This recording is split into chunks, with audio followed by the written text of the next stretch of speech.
Hello students, in this video we'll discuss chapter number 11, the composite culture. बेटा इस chapter में हम लोग कंपोजिट कल्चर को पढ़ेंगे। इसके अंदर हम लोग पढ़ेंगे भक्ति मूवमेंट को, सूफिज़म को और देखेंगे इंडियन सोसाइटी के ऊपर क्रिश्चियनिटी का क्या इन्फ्लुएंस था। तो चैप्टर नंबर 11 में पहले तो आपको जानना है कि कंपोजिट कल्चर क्या है, फिर देखोगे कि भक्ति मूवमेंट कब शुरू हुई, कैसे शुरू हुई, किसने शुरू की, फिर हम सूफीज़म को जानेंगे, फिर हम देखेंगे कि भाई जब क्रिश्चियनिटी का एडवेंट हुआ इंडिया में तो इंडियन सोसाइटी के ऊपर क्या इम्पैक्ट आया, क्या इन्फ्लुएंस आया। What is mean by composite culture. अब हम देखेंगे कि भाई कंपोजिट कल्चर का मीनिंग क्या होता है। तो अगर मैं लिटरल मीनिंग की बात करूँ तो कल्चर का मतलब होता है बेटा संस्कृति, कंपोजिट का मतलब होता है मिश्रित, तो मतलब मिश्रित संस्कृति, एक दो तीन अलग अलग रिलीजन से या अलग अलग विचारधाराओं से मिलके बना जो कल्चर होगा उसे हम क्या कहेंगे, कंपोजिट कल्चर। अब कल्चर के अंदर क्या आता है भाई, एक सोसाइटी में रहने वाले लोग, एक साथ रहने वाले लोग जब एक जैसा आर्ट, म्यूज़िक, लिटरेचर ये सारी चीज़ें शेयर करते हैं तो उसी को क्या बोलते हैं कि भाई उस सोसाइटी का कल्चर ये है। तो कल्चर के अंदर क्या क्या आ जाएगा, आइडियाज़, कस्टम्स, आपकी प्रथाएं, बिलीव्स, आपका विश्वास, आप मतलब कॉमन क्या चीज़ के लिए हाँ बोलते हो, किस चीज़ के लिए ना बोलते हो, किस चीज़ को कैसे समझते हो, तो आपके आइडियाज़ क्या हैं, आपके कस्टम्स क्या हैं, आपके बिलीव्स क्या हैं। आर्ट बोले तो कला, वो भले ही पॉटरी मेकिंग होगी या भले ही तो स्कल्पचर मेकिंग होगी, और आपके इंटेलेक्चुअल अचीवमेंट्स। अगर पर्टिकुलर सोसाइटी इन सबको शेयर करती है तो हम क्या कहेंगे कि भाई ये उस सोसाइटी का कल्चर है। अगर अब हम बात करेंगे कंपोजिट कल्चर की, तो कंपोजिट कल्चर में ज़रूर ऐसा होगा कि एक दो रिलीजन आपस में मिलेंगे या एक दो सोसाइटी का कल्चर आपस में मिलके एक तीसरा कल्चर बनाएगा। जब हम इंडिया के कंपोजिट कल्चर की बात करते हैं, इट मीन्स हम बात कर रहे हैं कि जो हमारा कल्चर है वो बहुत सारे एलिमेंट्स से मिलके बना है, many elements drawn from several different tradition, अलग अलग प्रथाओं से, अलग अलग ट्रेडिशन से मिलके उनके एलिमेंट्स को विड्रॉ करके डिफरेंट ट्रेडिशंस, सेवरल ट्रेडिशंस के डिफरेंट एलिमेंट्स को ड्रॉ करके हमने हमारे कंपोजिट कल्चर को बनाया है। क्लासिक हिंदू ट्रेडिशन इसके अंदर है, इस्लामिक और क्रिश्चियन थॉट्स और बिलीव्स भी इसके अंदर है। तो अभी समझ में आया कि हम क्यों बोल रहे हैं कंपोजिट कल्चर। इसमें इंडियन वैल्यूज़, हिंदू ट्रेडिशन तो है ही है, क्लासिकल हिंदू ट्रेडिशन है, साथ ही साथ इस्लामिक थॉट्स बिलीव्स भी हैं, क्रिश्चियन थॉट्स बिलीव्स भी हैं। तो ये क्या हो गया कंपोजिट, एक कंपोनेंट, दूसरा कंपोनेंट और तीसरा। अगर हम कंपोजिट कल्चर को समझें बेटा, तो कंपोजिट कल्चर का जो कॉन्सेप्ट है, ये जो फ्रेज़ है, ये सारी वर्ल्ड में जितनी भी कंट्रीज़ होंगी उन सब के ऊपर अप्लाई होगा, ठीक है। In fact the phrase composite culture applies to the culture of most of the country, most of the countries के कल्चर के ऊपर ये अप्लाई होगा। क्यों अप्लाई होगा, क्योंकि तुम्हें लगता है क्या कि आज तक कोई कंट्री किसी दूसरी कंट्री के इन्फ्लुएंस में नहीं आई होगी? ऐसा तो हो ही नहीं सकता बेटा, ठीक है। जब यूएसएसआर बना था तो बहुत सारी डिफरेंट कंट्रीज़ ने इन्फ्लुएंस रशिया के ऊपर डाला, रशिया ने अपना इन्फ्लुएंस दूसरे पे डाला। यूनाइटेड स्टेट्स ऑफ अमेरिका में जो रेड इंडियंस रहते थे, जो अमेरिका के नेटिव थे, उनके ऊपर जाके इन्फ्लुएंस डाला किसने, फ्रेंच ने, इंग्लिश ने। हमारे इंडिया में अरब्स भी आए, क्रिश्चियन भी आए, टर्क्स भी आए। तो आपको लगता है क्या कोई भी कंट्री ऐसी रही होगी कि जिसका कंपोजिट कल्चर होगा? ऐसा तो मुझे नहीं लगता कोई कंट्री होगी। पंडित जवाहरलाल नेहरू हमारे फर्स्ट प्राइम मिनिस्टर, इनका कहना है कि ऐसी कोई कंट्री ही नहीं है, ऐसा कोई कल्चर ही नहीं है जो अनअफेक्टेड रहा हो किसी और कल्चर से। सच में ऐसा ही है बेटा। अब पाकिस्तान की बात कर लो, अफगानिस्तान की बात कर लो, कज़ाकिस्तान की बात कर लो, किर्गिस्तान की बात कर लो, कहीं ना कहीं ये एक दूसरे के इन्फ्लुएंस में आए ही हैं। Culture is bound to get little mixed up, और कल्चर तो चीज़ ही ऐसी है बेटा जिसमें मिक्सिंग होती रहती है और वो मिक्सिंग हमें अच्छी भी लगती है। देखो, हमें पता है कि हम छोले भटूरे खाना पसंद करते हैं, पर दाल बाटी भी कभी मिल जाए तो हमें अच्छी लगती है, फिर हमें इडली सांभर कभी मिल जाए तो हमें अच्छा लगता है, ठीक है ना। हम अपने फेस्टिवल्स तो सेलिब्रेट करते हैं, पर जब दूसरे के फेस्टिवल्स आते हैं, हम उनके फेस्टिवल, उनके कस्टम ट्रेडिशंस को जानते हैं तो भी हमें अच्छा लगता है। तो भाई culture is bound to get little mixed up. even though the basic element of particular national culture remain dominant। अच्छा ऐसा होगा, देखो मिक्सिंग होती रहेगी पर जिस कंट्री का जो कल्चर है वो तो डोमिनेंट रहेगा नहीं, बहुत सारे लोग उसको मानने वाले होंगे। हम मान सकते हैं कि स्लाइट चेंज आ सकता है ना, दुनिया भर के एलिमेंट हम उसमें जोड़ सकते हैं, पर हम जिस कंट्री को बिलोंग करते हैं तो जो हमारा नेशनल कल्चर है वो तो डोमिनेंट रहेगा ही रहेगा। अब वो कौन से फैक्टर हैं बच्चा जो रेस्पॉन्सिबल है कंपोजिट कल्चर के एमरजेंस के लिए, कि भाई अगर कंपोजिट कल्चर का कंसेप्ट आया तो क्यों आया, कौन कौन से रीज़न उसके पीछे रहे, तो हम समझते हैं। देखो एक एक करके सारे पढ़ेंगे हम। Assimilation of ideas and culture. Assimilation का मतलब होता है आत्मसात करना, मिला लेना, आत्मसात करना, मिल जाना, मिला लेना। जब हिंदूज और मुस्लिम साथ में रहने लगे बेटा तो कुछ नया दोनों को मिला। मुस्लिम्स को बहुत कुछ नया हिंदूज से मिला, हिंदूज को बहुत कुछ नया मुस्लिम से मिला। Something that was neither Muslim nor Hindu but a mixture of two. और वो जो भी कुछ मिला वो ऐसा था जो ना ही तो मुस्लिम था ना ही तो हिंदू था, पर दोनों का मिक्सचर था। और बेटा ये एक दूसरे के लिए, हिंदू और मुस्लिम के लिए बिल्कुल इम्पॉसिबल सा था कि वो एक दूसरे से आइसोलेट रह पाते। ठीक है, इनका कल्चर बिल्कुल आइसोलेट रह पाता, ऐसा तो होता ही नहीं, हुआ ही नहीं और हो भी नहीं पाता। ये एक दूसरे से इन्फ्लुएंस हुए, है ना, म्यूचुअली एक दूसरे के फेथ्स और आइडियाज़ को इन लोगों ने समझने की कोशिश की।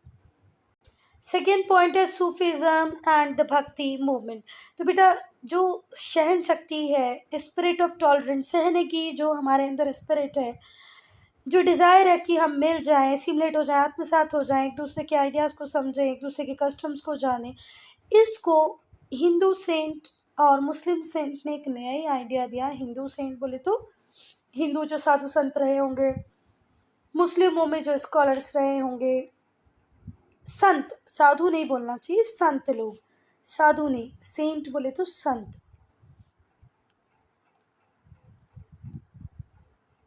तो हिंदू संतों ने, मुस्लिम संतों ने दो नए रिलीजियस मूवमेंट को इम्पीटस दिया। ये जो वर्ड है इम्पीटस, इसका मीनिंग होता है प्रोत्साहन देना, प्रेरणा देना। तो दो नए रिलीजियस मूवमेंट आए, सूफिज्म आया मुस्लिम्स के बीच में और भक्ति कल्ट, भक्ति पंथ आया हिंदूज के बीच में। जो भक्ति था वो, मतलब जो भक्ति मूवमेंट था वो कहता था डिवोशन टू गॉड, अब आप अपने आप को समर्पित कर दो भगवान के सामने। And was not all together new in India, और ये इंडिया में कोई नया कॉन्सेप्ट भी नहीं था। Not it owe its origin to Islam, और ना ही तो इसका ओरिजिन इस्लाम से हुआ। देखो भक्ति मूवमेंट क्या कह रहा था कि आप अपने आप को डिवोट कर दो भगवान को। ये इंडिया में कोई बिल्कुल नया आइडिया भी नहीं था, ना ही तो इसका ओरिजिन हमें इस्लाम से मिलता है। बस एक ही बात आप मान सकते हो कि इस को इम्पीटस, इसको मोमेंटम तब मिला जब जो हिंदूज थे वो पॉलिटिकली सबड्यूड थे। पॉलिटिकली सबड्यूड बोले तो राजनीतिक रूप से जब हिंदूज के पास बहुत ज़्यादा पावर नहीं बची थी, बहुत बड़े पार्ट को मुस्लिम्स ने कंट्रोल कर लिया था, उस टाइम में हम बोल सकते हैं कि भक्ति मूवमेंट को मोमेंटम मिला। पर ये मुस्लिम से बिल्कुल इंस्पायर नहीं था, इस्लाम से इंस्पायर नहीं था, ना ही तो ये नया कंसेप्ट था। देखो आप अपने आप को भगवान को समर्पित कर दो, ये तो हम आदिकाल से कहते चले आए हैं, है ना। तो बस बात इतनी थी कि इस भक्ति मूवमेंट को मोमेंटम कब मिला, जब हम पॉलिटिकली सबड्यूड थे, हमारे ऊपर राजनीतिक रूप से रूल कर रहे थे Muslims. They began to find solace. और बेटा एक टाइम ऐसा आया कि जब भगवान की प्रार्थना करने में ही इन्हें तसल्ली मिली।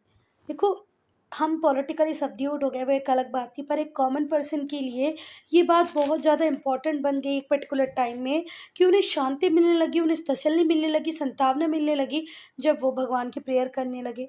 ऐसे ही अगर हम सूफीज़ की बात करें तो सूफीज़ का जो एम था इंडिया में वो था प्योरीफाई इस्लाम। इस्लाम में जो भी कुछ प्रॉब्लम्स आ रही थी, जो भी कुछ वो हो रहा था जो नहीं होना चाहिए, तो उसको प्योरीफाई करने के लिए आए सूफीज़म। इसने डीपर इंटरप्रिटेशन दिए किसके, इस्लाम के। जो सीड्स थे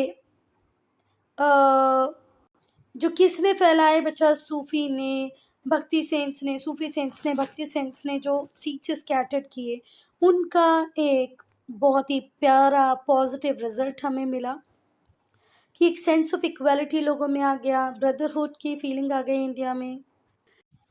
अब हम पढ़ेंगे बेटा क्रिश्चियन वैल्यूज़। तो एक पॉपुलर ट्रेडिशन, बहुत लोगों की कॉमन मान्यता ये है, बहुत सारे लोग इस बात को मानते हैं कि जो सेंट थॉमस थे वो साउथ इंडिया में आए। कब आए? फर्स्ट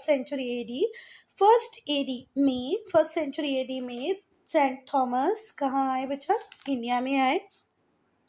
और इंडिया में आने के बाद इन्होंने जो गॉस्पेल था जीसस क्राइस्ट का, उसको यहाँ के लोगों को पढ़ाया, प्रीच किया, मतलब उसके उपदेश दिए। प्रीच करना मतलब उपदेश देना। अब यहाँ पर ये जो वर्ड है गॉस्पेल, इसका मीनिंग क्या होता है? देखो, जो बाइबल की 4 बुक हैं उसमें से एक बुक को हम गॉस्पेल कहते हैं, जिसमें जीसस क्राइस्ट की लाइफ, उनकी टीचिंग, उनकी बात की गई है। तो जब सेंट थॉमस इंडिया आए फर्स्ट सेंचुरी एडी में, तो उन्होंने गॉस्पेल को पढ़ाया, कॉमन पीपल को पढ़ाया, मतलब उसका उपदेश दिया। प्रीच करना मतलब उपदेश देना। जो थॉमस थे उन्होंने बहुत सारे इंडियंस को अपनी तरफ अट्रैक्ट किया। Thomas attracted many people in India. बहुत सारे लोग थॉमस के टुवर्ड्स अट्रैक्ट हुए, उनकी प्रीचिंग के टुवर्ड्स अट्रैक्ट हुए। पर जो सबसे बड़ा, अगर हम माने कि सिग्निफिकेंट डेवलपमेंट है, वो कब हुआ? 16th और 17th सेंचुरी में, with the height of Portuguese power in India. जब पोर्तुगीज बहुत पावरफुल हो गए इंडिया में 16-17 सेंचुरी में, मतलब 1500s में, 1600s में। 16th सेंचुरी वो पीरियड है बच्चा जो 1501 से चालू होके 1600 तक चलेगा। ऐसे 17th सेंचुरी वो पीरियड है जो 1601 से स्टार्ट होके 1700 तक चलेगा। तो ये वो टाइम था जिस टाइम में हम बोल सकते हैं कि भाई सेंट थॉमस जो ना कर पाए वो इस टाइम में हो गया, क्योंकि इस टाइम में जो पोर्तुगीज पावर थी इंडिया में वो पिनेकल पे थी। पोर्चुगल एक कंट्री है, वहाँ के लोगों को हम पोर्तुगीज कहते हैं।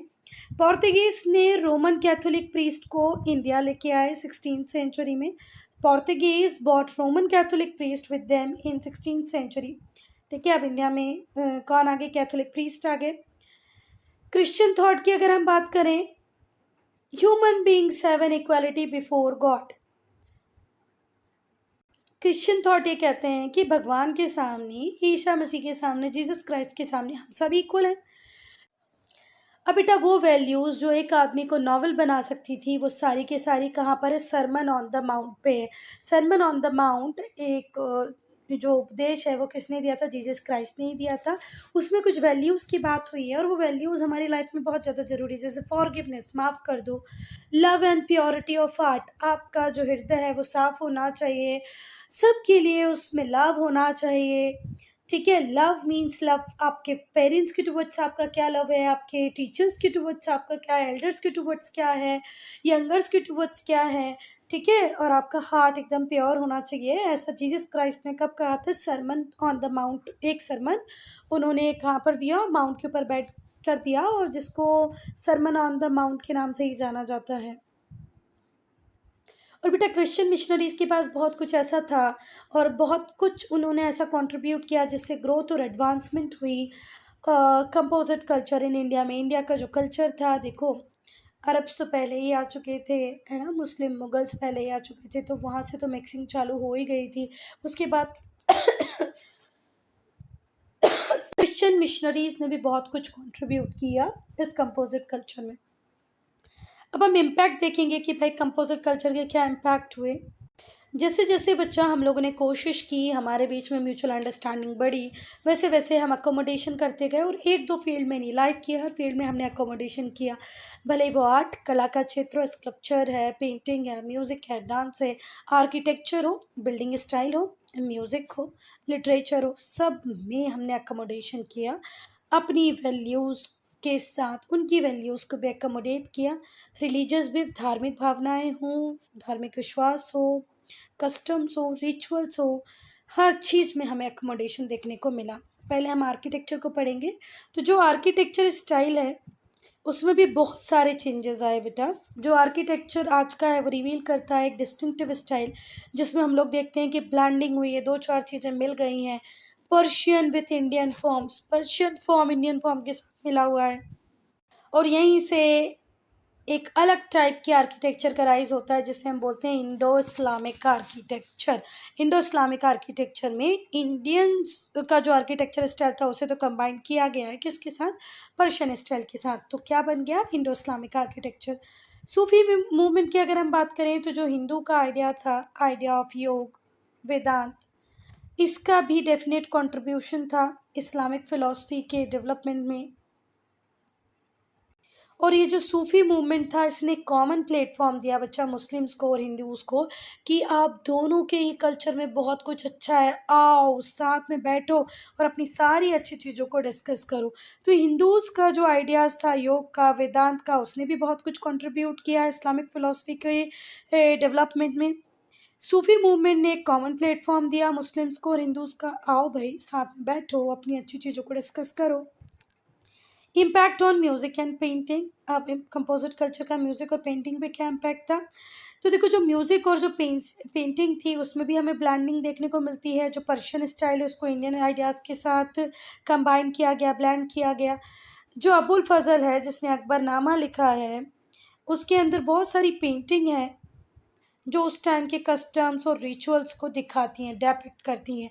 जो पेंटर्स थे अकबर के टाइम के, उन्होंने महाभारत के सीन्स को इलस्ट्रेट किया है। Besides illustrating Akbarnama and other Persian work, देखो दूसरे पर्शियन वर्क को तो उसने इलस्ट्रेट किया ही है, साथ ही साथ महाभारत को भी इलस्ट्रेट किया है, महाभारत को भी दिखाने की कोशिश की है। तो भाई, भले ही पेंटिंग हो या म्यूज़िक हो या डांस हो, इन सब में भी ब्लेंडिंग हुई है, मिक्सचर हुआ है इनका।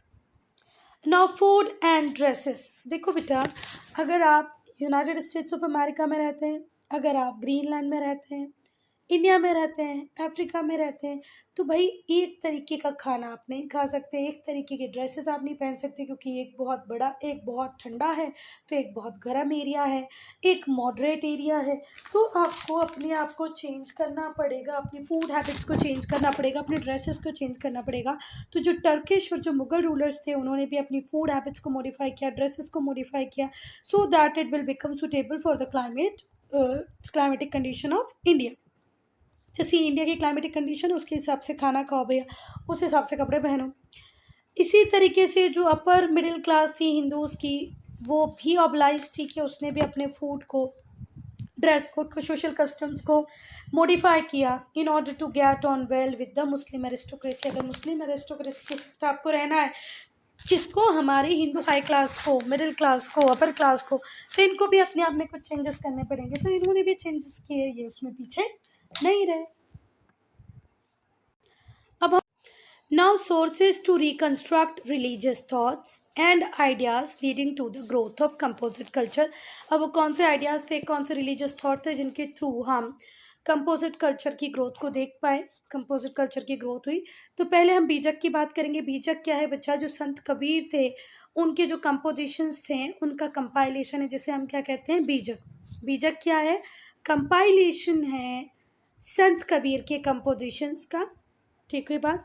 जो महात्मा पुराण साहिब जो थे, उनकी जो कमेंट्री है बीजक के ऊपर, वो बेस्ट है, उसे बेस्ट माना जाता है।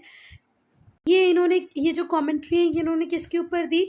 मैन्युस्क्रिप्ट मिली है कबीर पंथीस की मैन्युस्क्रिप्ट के ऊपर इन्होंने काम किया है, ऊपर कमेंट्री दी है। कबीर पंथ के ऊपर जो मैन्युस्क्रिप्ट अवेलेबल थी, उसके ऊपर इन्होंने काम किया है। समझ में आ गई बात? फिर से ध्यान से सुनो। जो महात्मा पुराण साहिब थे, उन्होंने अपनी कमेंट्री दी है, पूरा पब्लिश्ड वर्क है ये, और ये जो पूरा पब्लिश्ड वर्क है किसके ऊपर बेस है? मैन्युस्क्रिप्ट। जो मैन्युस्क्रिप्ट अवेलेबल थी किसके पास? कबीर पंथीस के पास। अब बेटा, ये जानकर आप लोगों को आश्चर्य होगा कि ये जो मैन्युस्क्रिप्ट थी, ये कहाँ पर अवेलेबल थी? मध्य प्रदेश के बुरहानपुर में। ठीक हुई बात। अब यहाँ पर ये जो वर्ड बीजक है, इसका रूट वर्ड हिंदी का वर्ड बीज है। बीज मतलब जिसके थ्रू, जो सीड होता है जिसके थ्रू हम प्लांट ट्री को ग्रो करते हैं, वो बीज, बीज से आया बीजक। इसका मतलब ये हुआ कि in the context of Kabir work, Kabir के वर्क की अगर मैं बात करूं, तो बीजक किसने? कबीर पंथीज ने लिखा है। तो बीजक में कबीर पंथीज ने उनके जो गुरु रहे, मतलब जो उनके जो टीचर रहे, उनके जो प्रीचर रहे, उनके सेक्रेड वर्ड्स को, उनके कहे हुए एक एक शब्द को लिखा है। तो बीजक क्या है? एक डॉक्यूमेंट है जिनके अंदर उनके टीचर के सेक्रेड टेक्स्ट हैं, सेक्रेड वर्ड्स हैं। बीजक के 11 सेक्शंस हैं, मतलब पार्ट्स हैं। इसमें से जो सबसे इम्पोर्टेंट है वो है शब्द, दूसरा ज्ञान, चौथी सात, तीसरा वसन, चौथा हिंडोला और पांचवा सखी। बेटा जो कबीर थे वो बहुत ही अच्छे अनुयायी थे, अच्छे शिष्य थे किसके? रामानंद जी के। रामानंद जी वो थे जिन्होंने डॉक्ट्राइन ऑफ भक्ति भक्ति सबको सिखाई बेटा। जितनी भी जाति के लोग थे, कास्ट के लोग थे, जितने भी लोग थे उन सबको भक्ति सिखाई। आदमी हो औरत हो इन दोनों को ही भक्ति की बात बताई सिखाई किसने? रामानंद जी ने। और रामानंद जी के ही अनुयायी कौन थे? कबीर। कबीर उस टाइम के बहुत ही बड़े मिस्टिक थे, रहस्यवादी थे, ठीक है। उस टाइम के सबसे बड़े रहस्यवादी हम कबीर को मान सकते हैं। इनके जो कंपोजिशंस थे उसमें उन्होंने लोगों को ये बताया है कि भाई ये जितने भी रिलीजियस रिचुअल्स हैं, सेंस प्लेजर्स हैं, इन्हें अवॉइड करो। इनके जितने भी दोहे हुआ करते थे, इनके जितने भी कंपोजिशंस हुआ करते थे, उसमें ये निंदा करते थे, बुराई करते थे, लोगों से दूर रहने की बात करते थे। किससे दूर रहने की बात करते थे? कि जो सेंस प्लेजर है, जो आपकी बॉडी जो प्लेजर मांग रही है उससे दूर रहो, फॉर्मल रिलीजन रिचुअल से दूर रहो। डिनंसिएशन का मतलब होता है निंदा करना, है ना। The God he worship was formless one. और कबीर जिस भगवान को मानते थे वो बोलते थे वो निराकार है, निराकार है, वो फॉर्मलेस है, उसका कोई फॉर्म ही नहीं है। इसे आप राम के नाम से भी जान सकते हो, रहीम के नाम से भी जान सकते हो।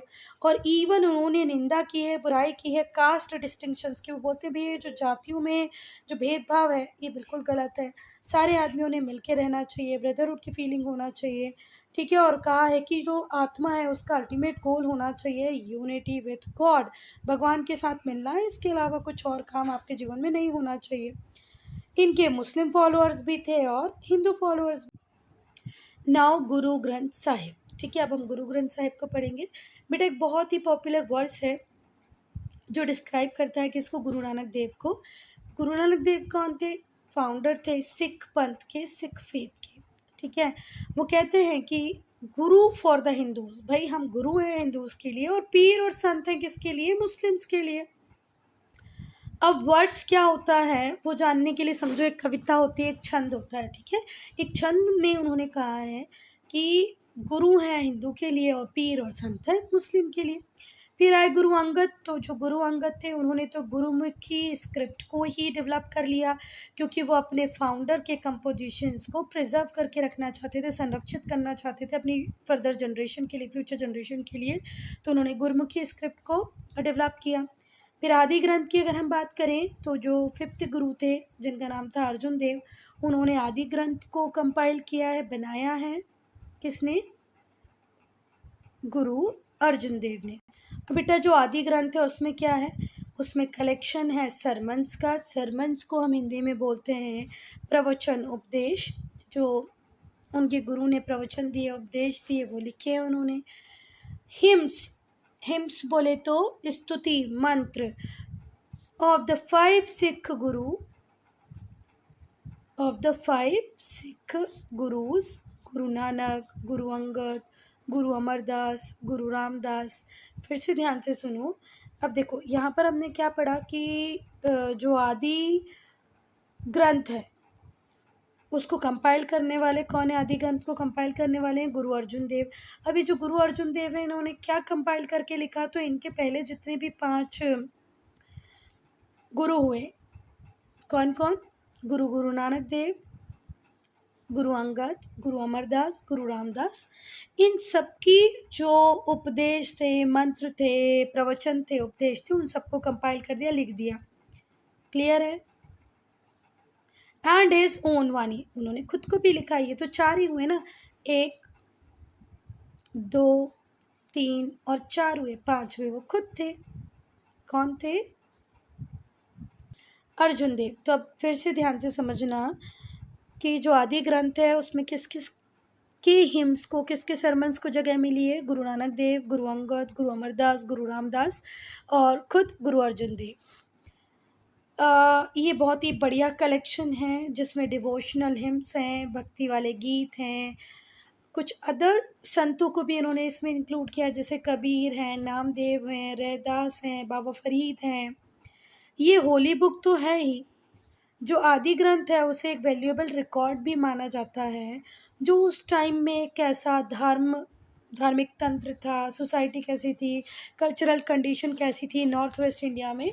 तो भाई आदि ग्रंथ को आप ऐसे मत देखो कि उसमें सिर्फ सरमन्स हैं, प्रवचन हैं, मंत्र हैं, हिम्स हैं, 5 जो गुरु रहे उनकी बातें हैं। इसके अलावा उन्होंने कबीर, रामदेव, नामदेव, रैदास, बाबा फरीद को भी उसके अंदर इंक्लूड किया। साथ ही साथ उस टाइम में रिलीजियस नॉर्म्स कैसे थे, सोसाइटी कैसी थी, कल्चर कैसा था, वो सब भी हमें मिलता है नॉर्थ वेस्टर्न इंडिया का। अब हम बात करेंगे गुरु ग्रंथ साहिब की। तो जो 9th गुरु थे जिनका नाम था तेग बहादुर, उन्होंने कंपोज किए बहुत सारे devotional song which were added to Adi Granth, जैसे आदि ग्रंथ में ऐड किया गया उनके अपने बेटे ने। ठीक है। द 10th गुरु गोविंद सिंह। तो जो 9th गुरु थे जिनका नाम था गुरु तेग बहादुर, उन्होंने बहुत सारे डिवोशनल सॉन्ग बनाए जिन्हें बाद में आदि ग्रंथ में ऐड कर दिया गया। ऐड किसने किया? उनके अपने बेटे 10th जो गुरु बने गुरु गोविंद सिंह ने। बेटा जो 10th गुरु थे उन्होंने अनाउंस कर दिया कि भाई अब पर्सनल गुरुशिप नहीं आगे की तरफ बढ़ेगी, और उन्होंने आदि ग्रंथ का ही नाम क्या रख दिया? गुरु ग्रंथ साहिब। बहुत सारी सिख के पास भी बहुत सारी होली बुक्स हैं, पर उन सारी होली बुक्स में से सबसे ज़्यादा फेमस क्या ही है? गुरु ग्रंथ साहिब, जिसका पुराना नाम था आदि ग्रंथ। अच्छा, इसमें इनके जो पुराने जितने भी गुरु रहे उनके सरमन्स, उनके उपदेश, उन सबको एम्बॉडीमेंट किया गया, उन सबको इंक्लूड किया गया है। ये डिवाइन वर्ड है और एवर लिविंग गुरु है। अगर आपको कहीं से कोई शिक्षा दीक्षा नहीं मिल रही है तो गुरु ग्रंथ साहिब को पढ़ो, वो आपके लिए गुरु का एक काम करेगी। और इंडिया की होल स्पिरिचुअल हेरिटेज में एक हाई डिग्री रिप्रेजेंट करती है कौन? गुरु ग्रंथ साहिब। टीचिंग क्या है इनकी? तो अगर हम गुरु नानक देव की बात करें और दूसरे सिख के गुरुज की बात करें, या कबीर की बात करें, नामदेव की बात करें, बाबा फरीद की बात करें, तो ये प्योरिटी ऑफ कैरेक्टर की बात करते थे कि आपका चरित्र बहुत अच्छा होना चाहिए। प्योरिटी ऑफ कैरेक्टर बहुत इंपॉर्टेंट कंडीशन है। अगर आपको भगवान को प्राप्त करना है तो आपका चरित्र बहुत अच्छा होना चाहिए, कैरेक्टर बहुत अच्छा होना चाहिए। ये स्ट्रांगली कहते हैं कि ये जो जात प्रथा है, जाति प्रथा है, कास्ट डिस्टिंक्शन है, ऊंची जात नीची जात, ये बिल्कुल नहीं होनी चाहिए। इसकी निंदा ये लोग करते हैं। And preach the gospel of universal brotherhood, और हमेशा मतलब क्या बोलना चाहिए, वसुदेव कुटुंबकम की बात करते हैं कि भाई पूरी दुनिया, पूरा विश्व भाई बहन की तरह रहे, इसकी ये बात करते हैं। विश्व में भाईचारा हो, उसकी बात करते हैं। Student, I'm ending this video here. Only if you have any doubt, any problem, to write in comment section. Ajmer Sharif दरगाह से हम स्टार्ट करेंगे पार्ट 2 में।